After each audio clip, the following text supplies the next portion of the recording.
Ata të cilët e nënvlerësojnë borxhin dhe luajnë me të drejtat e njerëzve, le ta dinë se janë duke luajtur me zjarrin. Zot na ruaj të kem frikë se mos digjen. Borxhi është breng e natës dhe poshtërim i ditës. Kështu është transmetuar në hadith.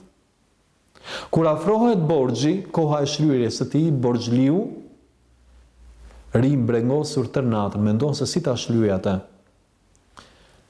E ndërsa kur gdhiet, nuk guxon ti dal përpara huadhënësit. Kështu pra, borxhliu është i brengosur gjatë natës dhe i poshtëruar gjatë ditës. Islami e ndalon shpërdorimin në mënyrë që njeriu të mos huazojë nga të tjerët. Allahu subhanahu wa taala thot: "Kulu washrabu wa la tusrifu, inna Allaha la yuhibbul musrifin."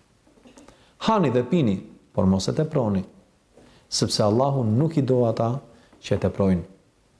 Islami urdhëron njeriu të jetë i ekuilibruar, të përmbahet mesatares, ta menaxhojë drejt pasurinë e tij.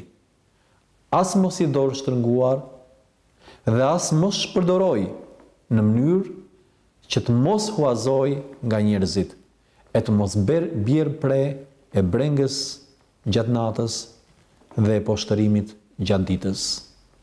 Zoti i lartë madhëruar thot: "Wala taj'al yadaka maghlulan ila 'unuqik, wala tabsutha kullal bast fataq'ud mal'uman madhura." Dhe mos e shtrëngo dorën tënde, e mos u bëj dorë shpuar, që të mbetesh i qortuar dhe i mirë. Allahu subhanahu wa taala i ka lavdëruar ata që janë të ekuilibruar, i ka lavdëruar ata që përmbahen mesit të artë, mesatares në shpenzimet e tyre. Thot Zoti i lartë madhëruar: "Walladhina idha anfaqu lam yasrifu wa lam yaqturu wa kanu bayna dhalika qawama."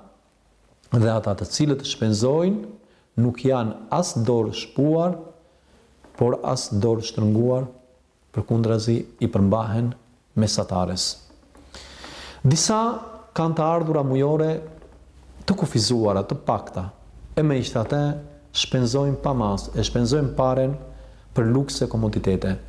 Prandaj nuk arrin të nxjerrin dot muajin deri në fund. Duke shpenzuar pa llogari, familja nuk e kalon as gjysmën e muajit. Për gjysmën tjetër, kryefamiljarit i duhet të marrë borxh. Por, nëse do ta menaxhonte paren mirë dhe do t'i shtrinte këmbët, si thot populli, ai sa ka jorganin, atëherë nuk do detyrohej të merrte borxh, nuk do ta vinte veten e tij në pozita të vështira.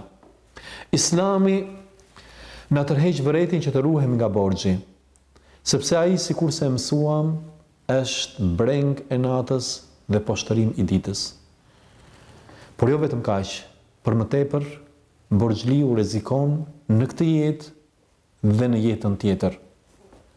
I dërguari i Allahut sallallahu alaihi wasallam ka thënë: "Mos i friksoni vetët tuaja ndërkohë që jeni të sigurt të pranishmit." I thanë: "Ç'është kjo, i dërguari i Allahut?" Ai tha: "Borxhi." Dhe në një transmetim tjetër, profeti sallallahu alaihi wasallam e ka shprehur drejt për drejt: "Mos i friksoni vetët tuaja nëpërmjet borxhit."